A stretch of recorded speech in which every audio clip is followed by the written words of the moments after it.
sige, sige. Brad. Sumuko ka na sa amin, Brad. Tutulungan ka namin, Brad. Tinawakan niya tayo, Brad. Ano ito, Brad? Bigyan mo.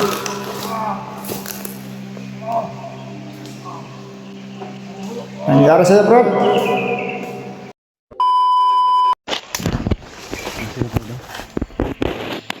Kailangan na natin magmasindan.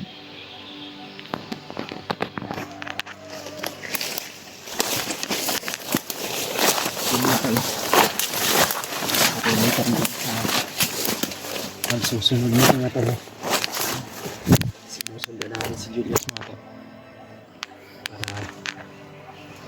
hindi siya mawala sa aming paningin mga talo hanggat sa naghihintay po kami sa mga kasama naming iba mga talo. Yan sila sa unahan mga talo. Medyo mahina pa yung katawan ni Julius ngayon mga tol, pero nakapaglakad na siya mga tol. Hindi yung magaya nung dati na wala siyang malay habang ginagamot ng kasamaan niya. Pinilit sana naming lapitan ni Jojo mga tol. Muntik pa si Jojo madali mga tol, no? Muntik pa siyang matudas sa mga kamay ng mga tauhan ni Julius. Lumayo po kami dun sa location na mga tol at binalikan namin. Buti na lang talaga pagbalik namin ay hindi pa sila nakaalis. Kaya ngayon nakalipat sila ng ibang location mga tol, pero sinusundan namin sila mga tol. Kasama ko pa rin si Jojo mga tol. At patuloy kami para masundan namin si Julius para may makita rin yung iba naming kasamahan mga tol. Kung ano yung mga Parang may aso doon, Brad, oh. Parang may aso.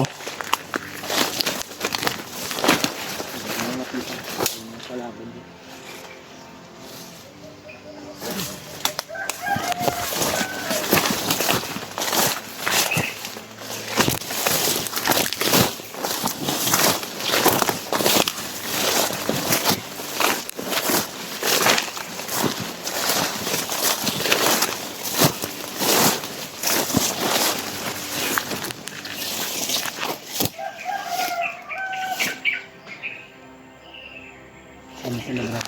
Biglang mawala, Brad. Yan ang sa unahan. Mag-iingat tayo Brad ah. Lalo na ikaw Brad.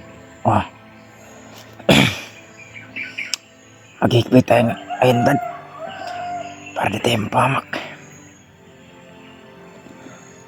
Andyan na yata siya sa unahan.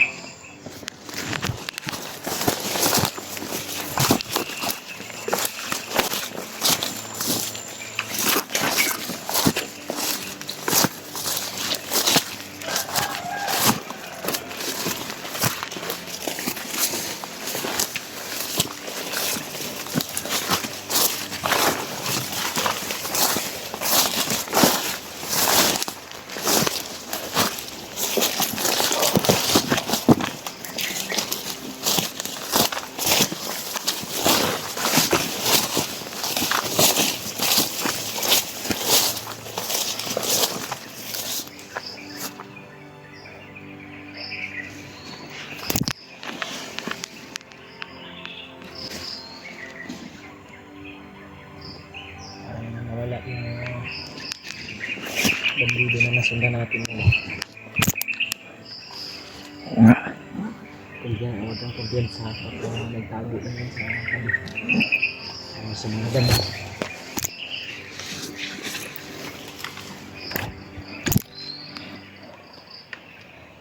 Ingat tayo, Brad. Ingat tayo.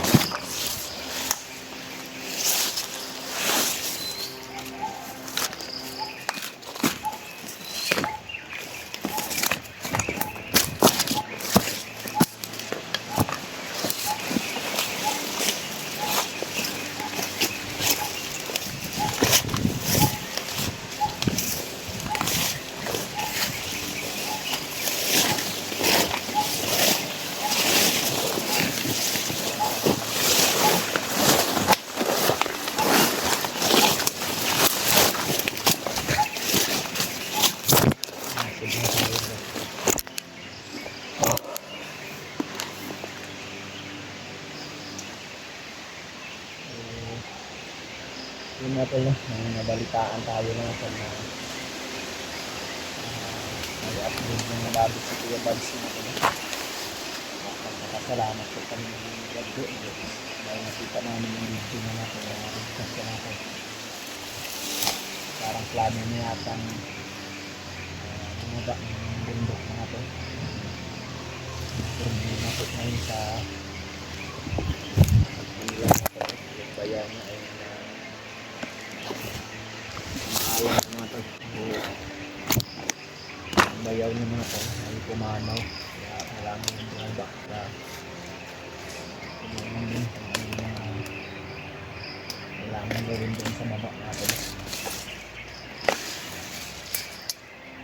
Ano po, kababa si Kuya Bads ng ligtas nito.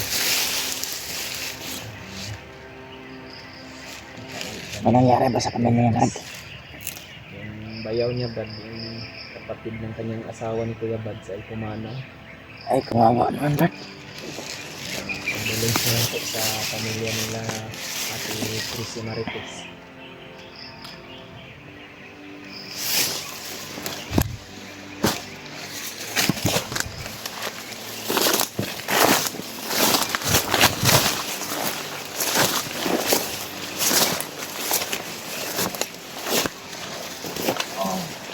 Ay, Brad.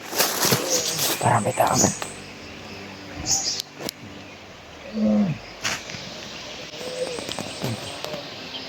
Sino ba yan?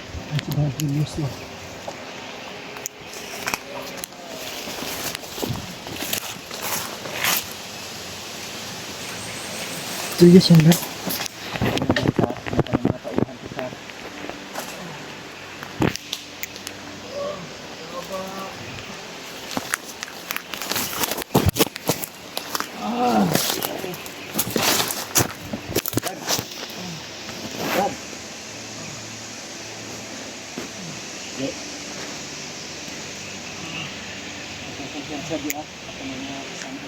Sige. Brad. Kasamaan mo kami, Brad. Anong nangyari sa'yo, Brad?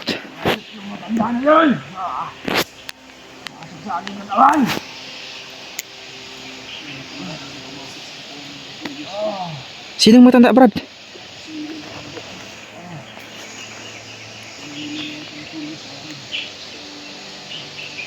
Brad! Julius! Samahan mo kami, Brad! Brad! Yan sa diwa. Masyadong lumapit yun. Hindi pa natin alam kung anong nasa isip nito. Brad! Sumuko ka na sa amin, Brad. Tutulungan ka namin, Brad. Brad? Brad! Tinawagan niya tayo, Brad. Ano ito, Brad? Diyan mo.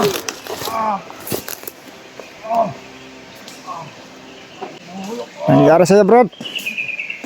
Sundan natin siya, Brad. May mga tawan.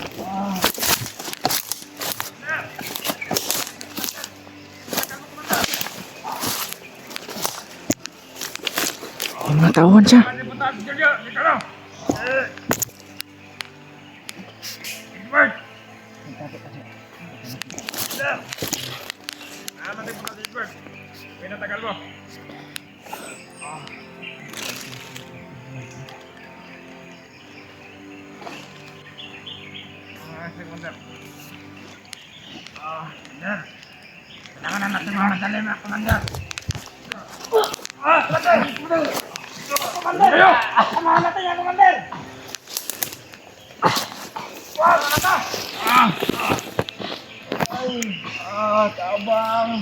Ano nangyari sa'yo, Commander? Abang.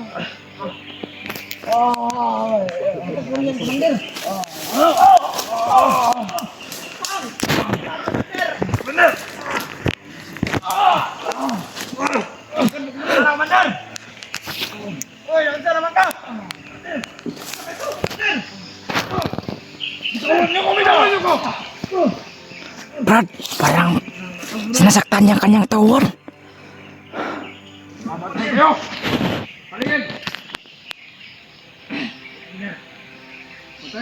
wag. Ayaw, ayaw.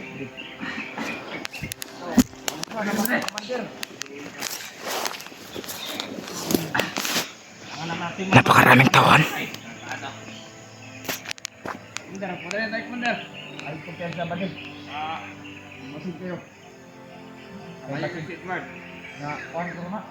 Pakiramdam ko. Pero, na, ayun. Sino ba yung Commander? Walang.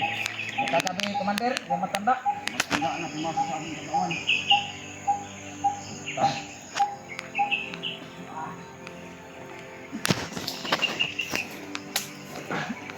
Wala na nga. Wala na. Masyado nakakita. Ano po nangyari siya dyan? Commander, manapatay ato, Commander, sa iyag. Marami sila mga tao. Kapatay ato, mahal natin yung Edward. Ang pilit ko lang siguro natin. May pasambay ni Commander Adrian. Okay, basta Brad. Para nababali si Julius Yo, natin. dapat na magmadali tayo. May pumapasok na mga matanda sa kanyang isipan. Mato na to ang iyag. Sinakal na sa Para upang mahatid kanya natin natin. yun ka, Commander Magnot. At ngayon naman ay bumalik na naman siya sa isang pudas o isang masama. Nalilito yung isipan ng Talaga Julius naman ka natin. na alamang gamot, Commander. Alam ko, ano yung gagawin natin.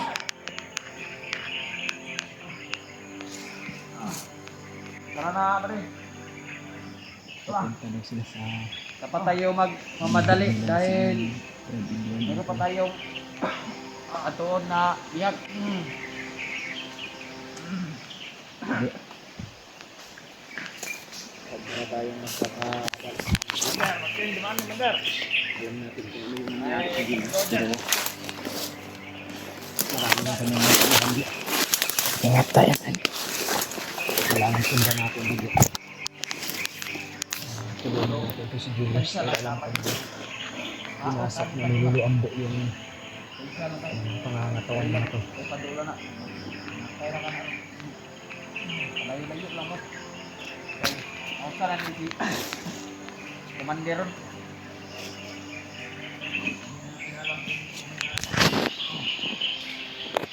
Saan ka daw? Ito, naon sa siya.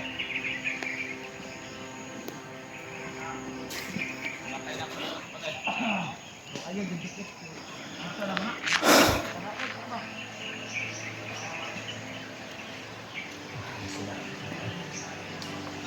Marami siyang tawon. Mali. Ayun si Julius sa unahan na natin.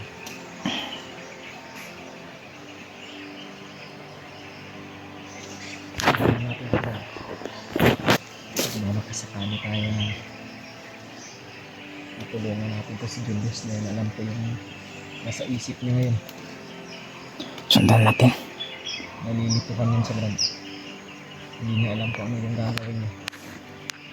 Dahil yung pag-iisip niya natin ay minsan iniisip niya ang kabutihan. Pero nangingibabaw pa rin yung kasamaan natin dahil sa may tali pa na kulay yung kanyang noo. Hindi niya pa nalunok yung bato na pinailan ni Magnet sa kanya sa paligid isang hypnotize. Brad, di ba tinawagan niya kanina na Brad? Baka bumalik sa kanyang isipan. Tinawag ka lang, Brad. Nakilala niya tayo. Kilala niya tayo bigla. Ang tamang pagkakataon Brad para matulungan natin si Julius. Pero umalis sa bigla, Brad. No?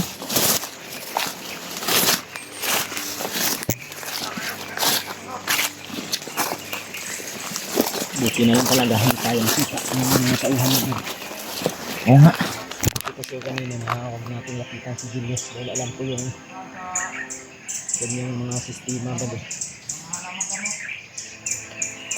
Minsan, Hanggang ngayon, dandan pa sila. kilala niya tayo pero minsan Yun mga badi dahil tinawagan kami yung Julius na Brad. Mukhang tingunti na yung bumalik niyang kanyang isipan pero umalis sa bigla. Hinawak niya kanyang ulo mga badi dahil lalong-lalo na may pumasok sa kanyang katawan na matanda daw. dahil sa Hindi ko kilala yung matanda na yan. sobrang kampante. Hanggang ngayon dyan, Brad. Nandun pa sila, Brad. Maganda sa lalis na doon. Yung pinasok ng luluambo yung pag-iisip pag-iisip ni Julius. Resulta yan yung tamaan sa pag-ingat ng bandana. Connection kasi yung bandana at tunyal ni Kuya Bad sa pag-iisip ng isang tao. Ang katama yun ko eh. Kaya ka ng kasotin, kontrolin ni Lolo Ambo. So, hindi pa talaga 100% na matanggal yung hypnotize kung hindi yan nakainom ng gamot na galing talaga kay Lolo Ambo. Unti-unti yung pinaparamdam sa Julius na balik ang mga gamot niya.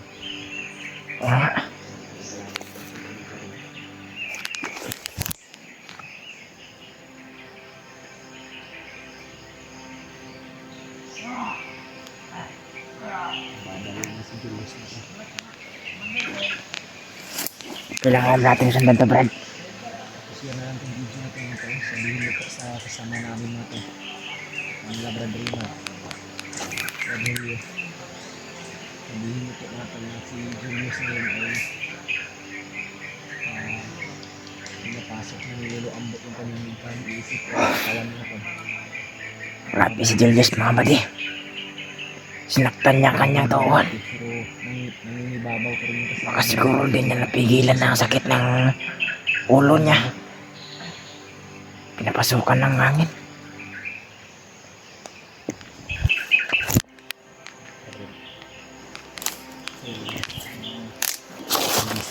Talaga yung mga ginagawa ang Julius para may paraan para sa tao natin sa sulihin.